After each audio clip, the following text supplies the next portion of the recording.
What's good, y'all? Welcome back to another video. In this video, I will be giving you my review of Pokemon Scarlet and Violet. Well, to be fair, technically Pokemon Violet, because that's what I bought and played and ended up beating.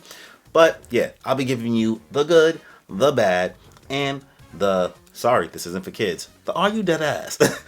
So, before we get into my review of Pokemon Scarlet and Violet, please be sure to subscribe to the channel, as well as hit the notification bell to get notified for more content that I put out. As well, if you end up enjoying this video, be sure to hit me with a like, and leave a comment, and let me know your thoughts on Pokemon Scarlet and Violet. So, without any further ado, let's just get into it, y'all. If she ain't got a butt, fucking get into it, yo.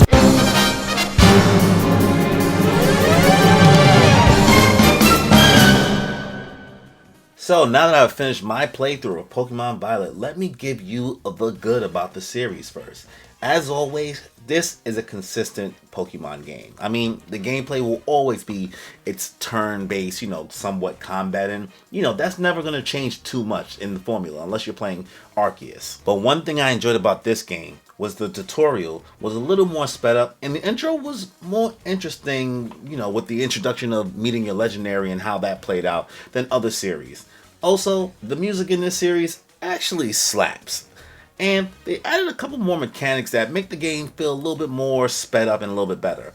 You have the auto heal option in the menus. You also have the ability to remember moves rather than needing an item to do so.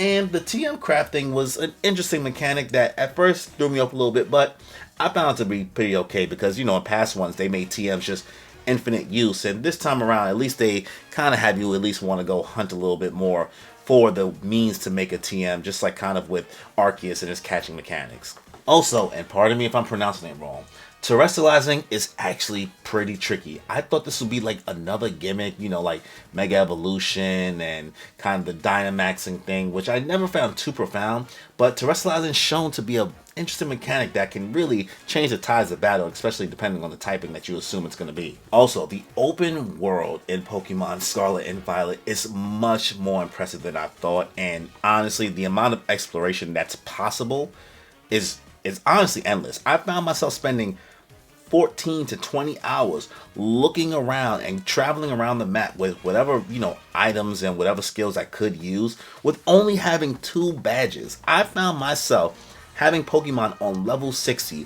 with only 2 badges, 1 Team Starfall mission done, and 2 Titan Sport. And I was just traveling forever, just doing a whole bunch of things. I just found myself getting caught up, catching other Pokemon, finding new areas. It really, really did feel enjoyable. Though not as expansive as Arceus, I will say, but because there's so much other things going on than Arceus in this game, I found it to be really, really enjoyable. Also, having gyms, Team Star, and the Titan storyline helped to have so much more things to do than the traditional just getting 8 badges. It kind of like padded in the story and made it much more interesting for me. And speaking of Team Star, the storyline actually ended up being an interesting plot point. It was a lot more endearing than I expected it to be. And I can say the same thing for the Titan storyline. Even though at first it felt a little whatever, near the end it gets a little more heartfelt. And also, the final part of the end game was actually so good. And spoiler alert, the Area Zero, the Paradox Pokemon part of this story it just really, really get interesting. There's just so many plot twists that kind of happen, though you can read it a mile away because it is still a Pokemon game and this is still, a game kind of meant for children. This, I think, is one of the strongest stories I've seen in Pokemon in a while, since at least Black and White. And with the Area Zero and the Paradox Pokemon being a thing, the 2 games have a good amount of variance you realize that you need in the end, that you actually gotta do some trading. And I think they're really, really good. The variance that they add for each different game I found to be really refreshing. And now, I may somewhat regret getting Violet. I know a lot of people were saying they regret getting Violet instead of Scarlet because, the Scarlet Legendary can look a little funny looking, and Violet's Legendary I think just looks cooler. Not her, no!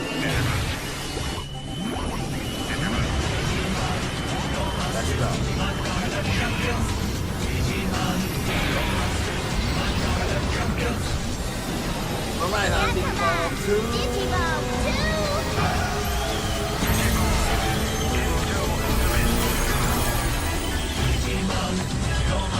Battle from the right. but the exclusives that they have for the Paradox, you know, there's some goods and there's some bads. I'm not really mad about which one I cop, but it's really up to you. You can always trade anyway. And I will say, the game does have a healthy post-game.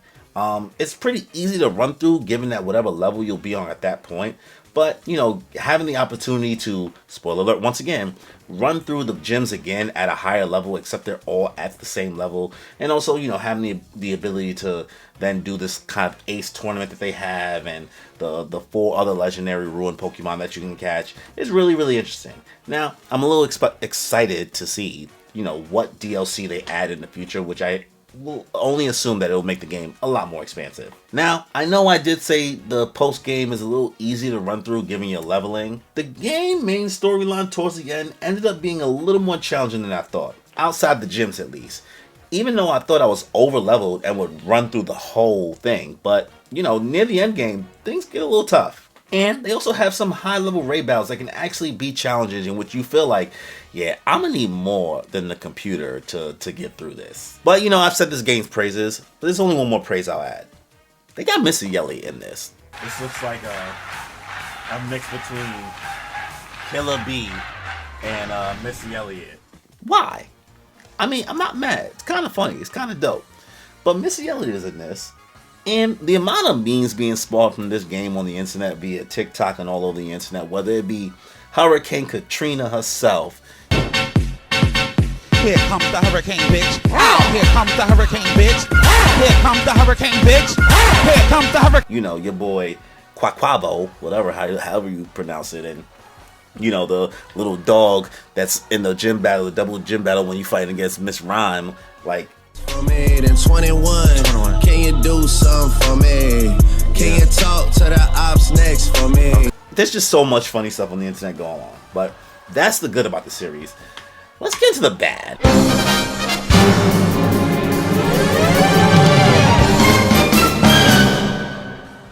So, let's state the obvious. Come on. The graphics and the frame rate. This is something we've all heard. Everybody's talked about it. And I'm not going to tell you any more information than what you have already known. Yes, when I started the game, I saw it immediately. Granted, for my run through, I didn't have as many game crashes. I probably had 3 in my entire run playing the game.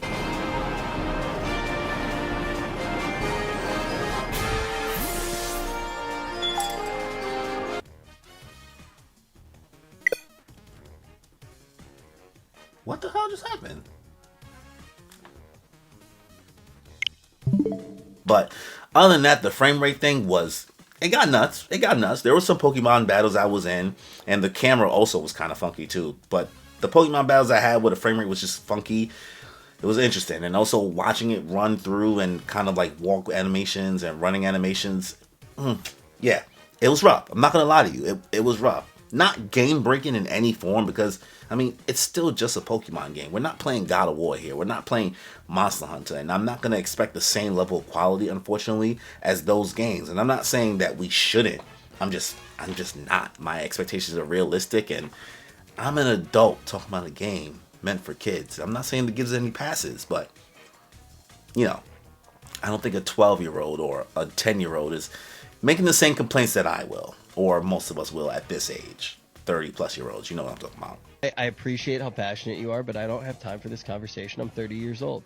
But outside of all those graphic issues and those frame rate issues, you know, Arvin, a little annoying. That character, didn't really like dealing with him. And also, rivals continue to not exist anymore. Like, they really somewhat, I guess, push you in a little bit, but they just are your friends. I don't need, like, an exact, like, asshole like Gary Oak or Blue, but, like, come on, man. Can I get a little bit more like, oh, you really are making me mad type of person? Like, I don't know. And also, the Pokemon League in this game is extremely mediocre, honestly.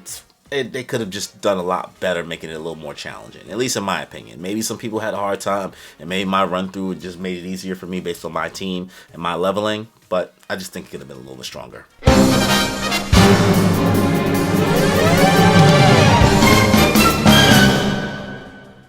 And finally, the Are You Deadass? Will we ever get voice acting? Like, ever? I don't know what the reasoning is. I don't know what's stopping us. And when I think about it, sure, there aren't many Nintendo games that have voice acting. I know that. I know that that's not a thing. But like, there's so many other games that have it. And I do feel like maybe the story could be a lot more interesting and captivate me more if there was some voice acting. That's the first thing I thought in the first 20 minutes. I was just like, oh my god, like how are these cutscenes happening, but there's no voices coming out? Granted, I know some people may not even be here for the story, so at least you can kind of skip through, and maybe if there was voice acting, it would make the story move a little bit slower, but I don't know, man. Like, what makes it difficult? I'm not a game dev. I don't know how to code. I don't know how to do any of that stuff. So if somebody does game development and watches this video, please let me know if there's a reason why they haven't added it. Is it just too much code to have all the Pokemon cries and all the Pokemon noises and the music and add, voice acting for these characters? I don't think so, but listen, I don't know. This is Pokemon we're talking about. This is Game Freak. Sorry. You kind of smell. What the? Like a baka. Also, are you deadass about these starters? They are really mediocre. I'm not gonna lie. Like, granted, I think, Meowscara looks cool, but like, they almost don't warrant being kept in your party, especially Skeledirge, when you can use Ceruledge if you have Violet instead. Like, I don't understand how, one, Ceruledge looks just very, very dope to me. That's just my opinion. And the fact that it has the same fire and ghost typing as Skeledirge, and I picked Fuecoco to start the game because why not? Fire Crocodile, I am the real Croc. It's just very synonymous for me, so I had no choice, I felt like. But I immediately regretted that when I ended up having Ceruledge in my party, and I was like, Skeledirge, you gotta go, bro. Like, I just feel like their typings just leave a little bit more desire, or at least they just could have been more interesting. I don't know. That's just my opinion. Oh, brother, this guy stinks! Also, the co-op. At least me personally, I wasn't expecting too much from the co-op in the first place. I didn't get to play too much of it, but maybe they'll improve upon it when they do some patches with some updates. But I just feel like it could have been a lot more. You just kind of exist in the same world, but you're not really doing anything together. I feel like it could have just been fleshed out a little bit more. And, once again, you have to think, they'll get it right in the next game. You thought I was you? And the last thing I gotta get you with a dead ass with about this game is the complaints on the game. Like I said before, this game is meant for kids. Remember how old you were when you started playing Pokemon. I appreciate how passionate you are, but I don't have time for this conversation. I'm 30 years old. Now I get it. They still should cater to their fan base because they make a lot of money from a whole bunch of adults and a whole bunch of kids. But temper your expectations. Temper what you think you're going to get from a Pokemon game and what you think they're going to do. It's never going to be as deep as you want it to be. It's never going to have the amount of intricacy of a JRPG that you see in other series. You're just not going to get it. This will never be a Persona. This will never be a full-fledged Final Fantasy. This will never be that. This is not what they're supposed to be. Pokemon is in its own lane. Now, there are plenty of improvements that can be made. I know. Plenty of them. But, come on. Let's be dead ass about it, bro. Come on. This is idiotic. They will sell no matter what. And you can be mad at people for buying the game and adding to its sales no matter what. But those same people that complain still bought the game. You still was able to buy this game and talk about it and review it. So if we're really trying to change anything and want to, make Nintendo really do an overhaul and really improve on the quality of Pokemon, you same people also have to not be buying the game. You have a right to complain, but I don't think you can do both. Really complain and keep on buying the game every year, because every time a game comes out, whether it be Sword and Shield and their Pokédex eras, it's always been issues, and you guys suck it up and buy it every year. Not to the same extent of Call of Duty and 2K, but that's just my thoughts. That's just my opinion. You just gotta ask yourself, are you dead ass? Are you really dead ass? How bad do you really want the game and the devs to really make some changes? That's all. So, those are my thoughts on Pokemon Scarlet and Violet. Really, really good game in my opinion. I think it's a strong story. I find myself really, really entertained. I'm looking forward to more DLC being added. But Let me know your thoughts on Pokemon Scarlet and Violet in the comment section below. What do you rate it? What do you think it is? Honestly, I can give this game a solid 7.5, 8 out of 10, you know? I had a lot more fun playing Arceus, I believe, but this does a lot more good things too. That's just my opinion. But we'll end the video here. But before we end this video, please be sure to subscribe to the channel as well as hit the notification bell to get notified for more content that I put out. As well, if you end up enjoying this video, be sure to hit me with a like and leave a comment and let me know your thoughts. Which version did you cop anyway? Was it Scarlet or was it Violet? Did you cop Violet and do you regret not getting Scarlet? Did you buy both like a savage? Not I. I only bought one because money ain't that way for me. I'ma be nice. I'm trying to get like you, my boy. So, on that note, y'all, enjoy your life. I'm feeling great and feel the vibe. I'm really grateful we alive. And I'm feeling great cause lately I've been on the way to something great. And I feel alive cause I create like every day and I'm on today.